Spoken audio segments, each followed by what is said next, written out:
Captain Midnight. This video is brought to you by Skillshare.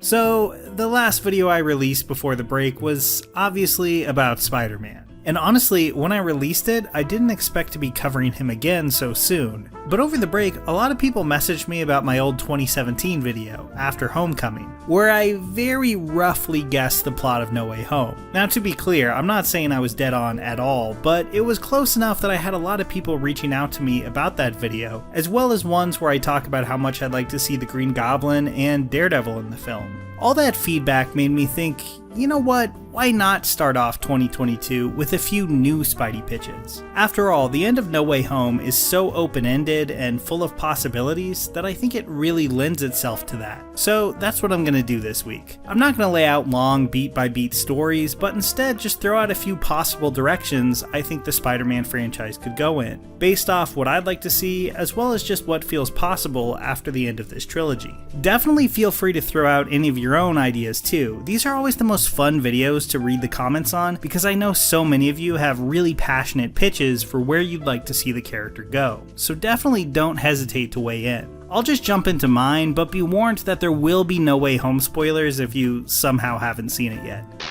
Say no more. Daredevil's the name. Distraction's my game.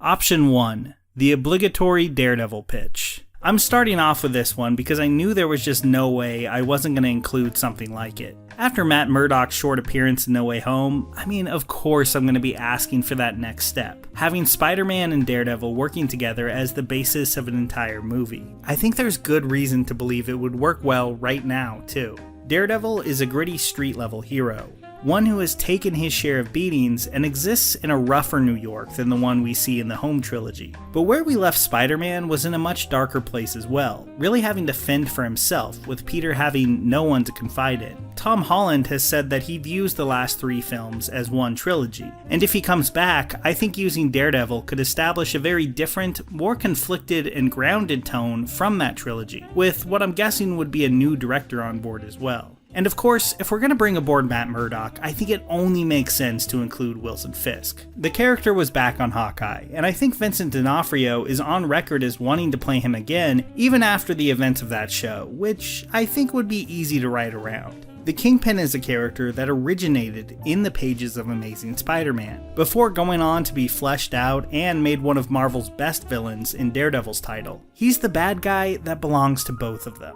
And I've been beating the drum to get Holland's Peter in the same scene as D'Onofrio's Fisk for a long time. I think they'd play off each other incredibly well, but I don't think the movie should stop there either.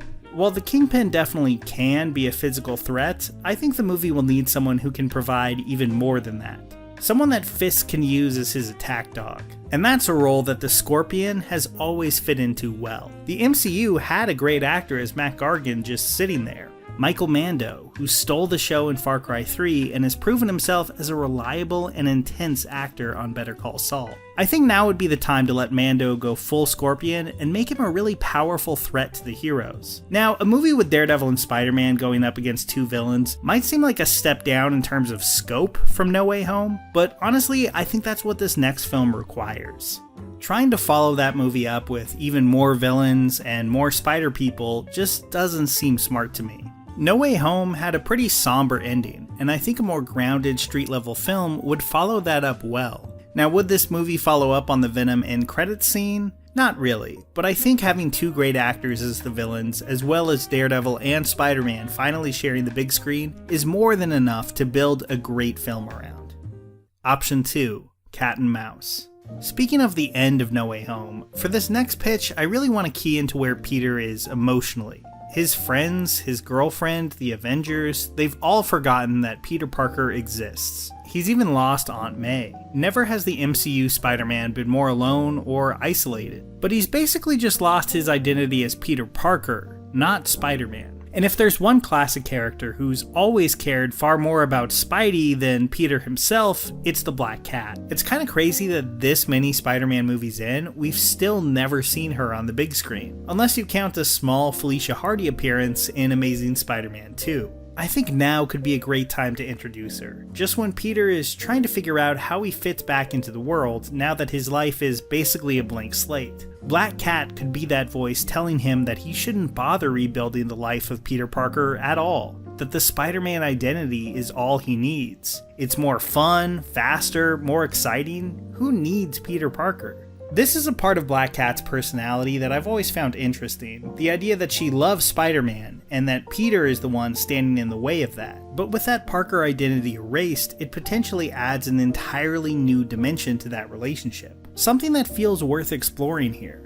We would find Peter at a low point, unable to find much work thanks to no one knowing who he is and disappearing before he received a high school diploma. But as Spidey, he's having an amazing time. He's never been faster or smarter in battle. And it's also his only social life, having Black Cat at his side. But when he's Peter, he's just a delivery driver for a Grubhub type app who is constantly getting stiffed on tips. And it's clear which side of his life he'd rather spend time in. Things change though once Kraven the Hunter ambushes the pair out of nowhere. Now, I've seen there was some hints of Kraven in the sky in No Way Home, and I honestly think he could fit in great, with a version that combines attributes of a few different Kravens that we've seen through the years. I love sticking to the idea that he comes to New York to stalk Spider-Man to see if he's a worthy opponent. Suddenly, Peter wouldn't have a handle on either side of his life, and he barely has anything to lose. Kraven and the Black Cat are two major Spidey characters who haven't gotten their due in films, and I'd love to see them both get the spotlight here, in a film that asks who Peter Parker is when so much is taken away from him. I knew you'd come, Spider. Who are you? Just a stray Black Cat. Option 3, the symbiote one. Okay, here's the thing. I wasn't a big fan of Venom's scene at the end of No Way Home. It felt tacked on and kind of unnecessary, and I don't think the next film has to follow up on it, much like how Scorpion hasn't been followed up on. But if they do go that route, I don't think they have to do the same old Venom story that we've already seen. You could have the symbiote find Peter and create the black suit, but have its ulterior motive be that it wants to get back to its own universe, where Venom and Eddie Brock are. Having a Peter who's in a much darker place travel to Venom's universe, I think could be interesting. I don't believe they should go this route necessarily. Of all my ideas here, this is the one that I'm kind of the least into, since I think the next movie should really reground the series, not feature a bunch more universe hopping. But if they want to follow up on that symbiote tease in a satisfying way, I think this would be a decent way to do it. It would be fun to have Holland and Tom Hardy on screen together. Though, honestly, I think I might prefer Andrew Garfield's Spider-Man finding his way into the next Venom movie instead. That's another thing I should probably address, the push for more Garfield Spider-Man. Honestly, I think there's a decent chance it'll happen. Not Amazing Spider-Man 3 exactly, like I don't think they're gonna end the Holland series and return to that, but there's a lot of other places you could slot him in. He could return to the next MCU Spidey film, Venom 3, in animated form in the next Miles movie. I mean, Morbius just got delayed, they could be adding him to that for all I know. I just hope that wherever he ends up, he gets even more time to shine than he did in No Way Home. People loved his performance there, for good reason. Putting that to good use somewhere does seem smart, but it needs to feel right for the character, not just a totally pointless cameo. There's so many ways they could use him that I'm kind of curious to see whether they bother at all, or if they're just going to ignore it and put a bow on the whole Amazing Spider-Man thing. At the end of the day, I think this is an exciting time to be a Spider-Man fan. There's just so many places they could take him from this ending. Maybe some of my ideas are in the general direction they'll go in, or maybe they aren't at all. Maybe they'll do something totally unpredictable that I never saw coming. Whatever it is, one thing is clear. It's definitely not going to be that long before we see Spider-Man on the big screen again. I just realized, this is our first official team-up! This is not a team-up, Flash. But keep doing what you're doing. So basically a team-up.